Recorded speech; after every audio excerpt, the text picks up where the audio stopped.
Okay, so I'm going to be using a 5mm crochet hook.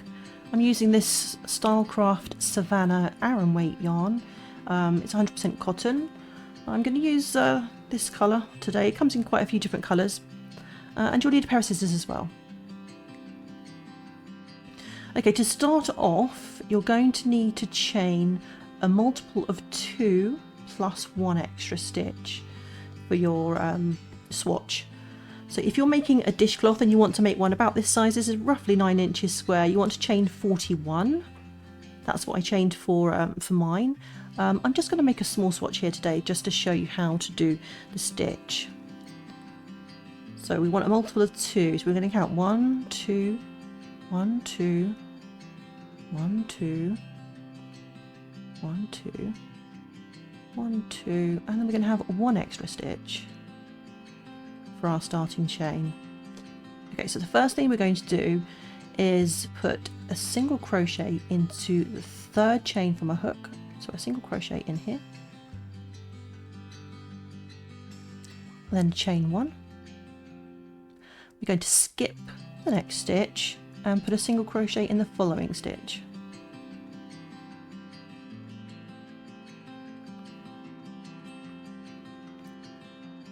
And then another chain 1, and we're going to repeat that across. So we're going to skip a stitch, single crochet in the next, chain 1, skip stitch, single crochet in the next, chain 1, skip a stitch, and a single crochet in that final stitch.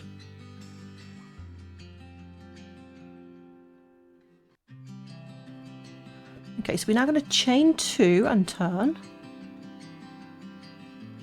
Now we're going to be working into the spaces that we've made where we did those chains. So if you can see here, we've got a single crochet, then here was a chain, so you've got a little space there, single crochet, and then a space where the chain is.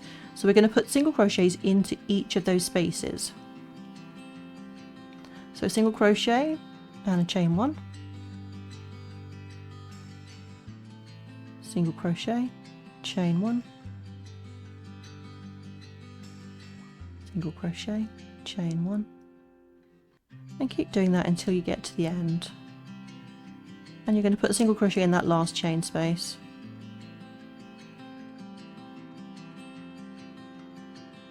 Like so. And then we'll chain 2 and turn. And we're just going to repeat that now. It's a very, very simple repeat. So single crochet in that chain space, chain 1, another single crochet, chain 1, and you're going to repeat this until your project is as big as you want it to be. Now I'm going to show you how to change colour just in case you want to know how to do that. So we've chain 1, and so we're going to have a last single crochet in that last chain space. So to change colour, work the first part of your single crochet stitch, but instead of yarning over and pulling through, you're actually going to pull through with the new colour that you want to work with. And find the end. So you just finish the stitch off by pulling that new colour through, and then you will chain 2 as normal, turn, and continue working across. Okay, so I've worked two rows in the new colour. Now if you were just using 2 colours and you wanted to alternate, you would not fasten off this old colour, because you can just carry that yarn up the side and then join in with a new colour. So let me just pull this stitch back again, and we'll change colour again at the end of this row. So we just drop down, let go of the old colour, pick up this one, finish the stitch off with that, and then chain 2. Just kind of like pull that stitch a little bit.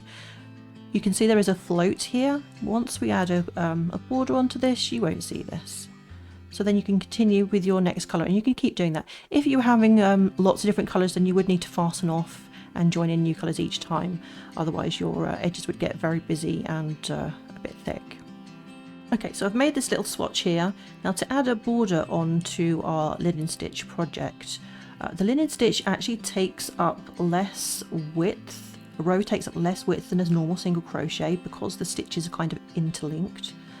So if you were to put a single crochet in each row along the edge, you would probably have way too many stitches. So we're going to just do a simple linen stitch border. So I'm going to chain 1, I'm going to put a single crochet, chain 1 and a single crochet into that corner, then chain 1 and look for that next space, put a single crochet in there, chain 1, single crochet in the next space. I'm going to do this across to the next corner.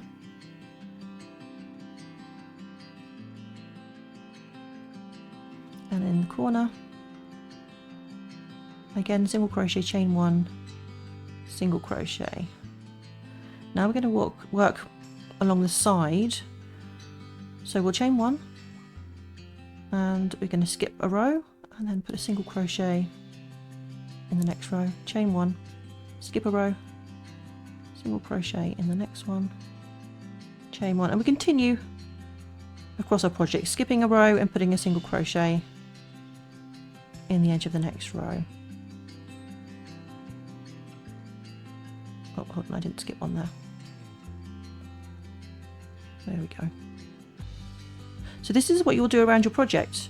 Continue to the next corner, then you'll work into the bottom loops of your starting chain here, and same in each corner. There's a single crochet, chain 1 and a single crochet, and you will end up with something like this, a pretty washcloth. So I like to add these paper belly bands to my cloths ready for gifting.